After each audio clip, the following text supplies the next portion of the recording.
Hi, Jared here. I like movies. So let's talk about movies. Best catchphrase ever. Dumbass.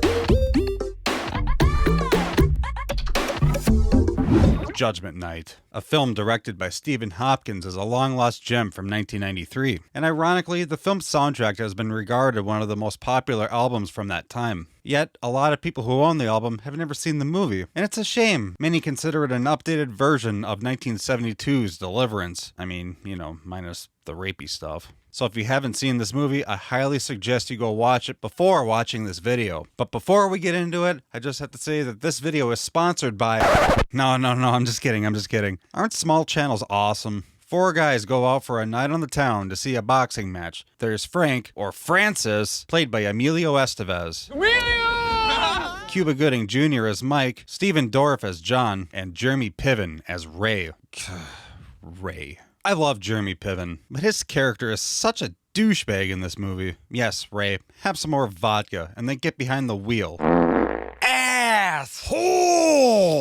Ray is a wealthy man who conned a dealership into taking this RV out for the evening. How awesome is this RV, by the way? It comes stock with a freaking Nintendo and a zapper. Awesome! They head out and get stuck in Chicago traffic. Drunk-ass Ray sideswipes the dude next to him, and the group almost gets to an all-out fight with the guy. And then Ray has the genius idea to get off of the highway and find an alternative route so they don't miss the boxing match. But they just end up getting lost in the slums of Chicago. Fantastic idea, Ray. If you haven't figured it out yet, I don't like Ray.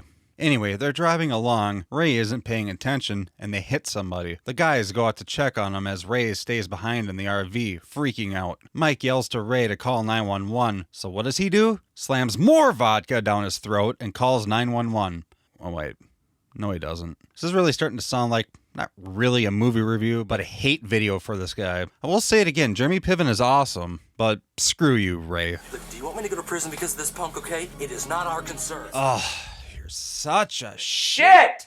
The guys see a cop pass by down the road, and as Francis tries to chase him down, the RV is T-boned, and they crash in an alley where they break down. A gang breaks into the RV and grabs the guy they hit. And here you might recognize Peter Green as Sykes, also from The Mask. And Pulp Fiction. Yeah, I'll never look at Dorian Tyrell the same after that movie. You may also recognize Eric Schrody, also known as Everlast from House of Pain. He plays Rhodes. Michael Wiseman as Travis. In case you were dying to know what these thugs' names were, the guy is murdered in cold blood by gang leader Fallon, played by Denis Leary. Oh boys, rule number 2, no witnesses. And it becomes a game of survival. Pissing your pants yet, Ray? Douche, douche. They run to a nearby rail yard with Fallon and his henchmen in hot pursuit. Ray is huffing and puffing, trying to keep up, and appears to want to break out in a drunk bitch slap fight with Mike. They should have paused the story for that. They hide in a rail car where a bunch of homeless people bribe them in order to keep quiet, as Fallon and his gang are right outside searching for them. The homeless group blows their cover, however, and the chase is on. Fallon presumably shoots Mike in the back, but it turns out to be one of the bums. However, Fallon obtains Frank's wallet. Seriously, come on, Frank. You gave up your whole wallet. Jackass! Fantastic job. Francis?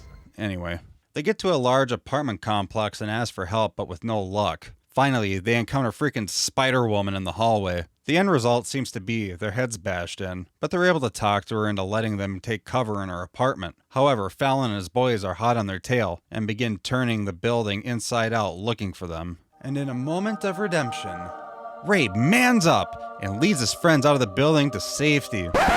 No, he doesn't. Have I mentioned that I don't like Ray? I was certain I mentioned it, but I really hope he dies. Does that make me a bad person? What an asshole! They're chased to the rooftop where everybody, except Ray, escapes across the ghetto ladder from hell over to the next building. Now, face to face with Fallon, Ray's only chance of survival is a cash bribe, which sends Fallon on a foul-mouthed rant that would make your own great-grandmother roll over in her grave.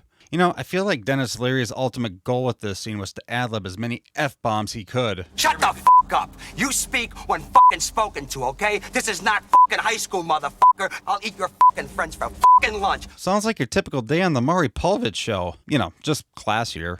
Okay, so, I hate Ray. Have I mentioned that? Duh. Well, okay. Fear not, because... Wow, I didn't think everybody hated Ray as much as I did. They're cheering because they're tired of you bitching about Ray. God, you're such an asshole. Well, screw it. I'm glad that fart waffle is dead. Wait, what the hell is a fart waffle?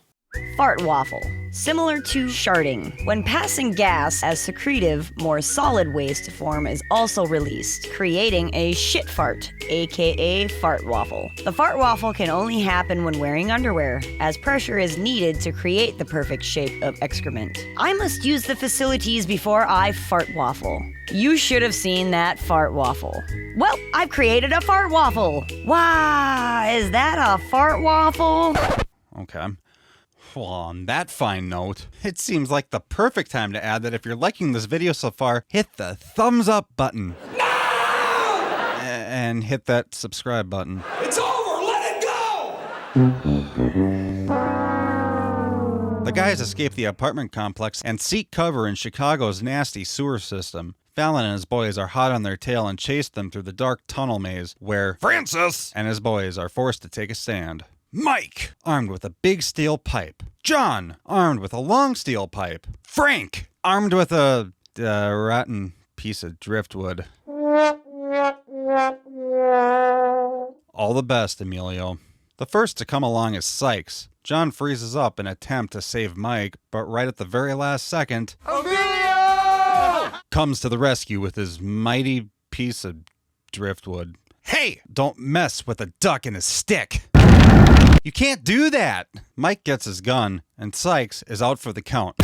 It's pretty well established at this point that Fallon is a ruthless psychopath. Further proving this is his reaction when Travis is confronting him about just how ridiculous this game of cat and mouse is.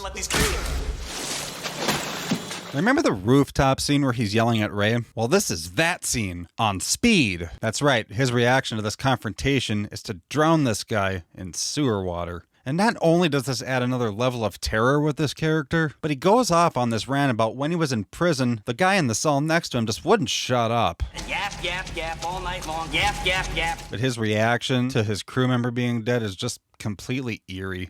It's gone now.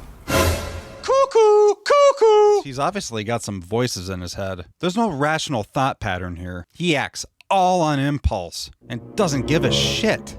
Later on, the guys break into a store and set off the alarm, hoping for a response from the cops. Fallon and his last remaining guy are already there waiting for them.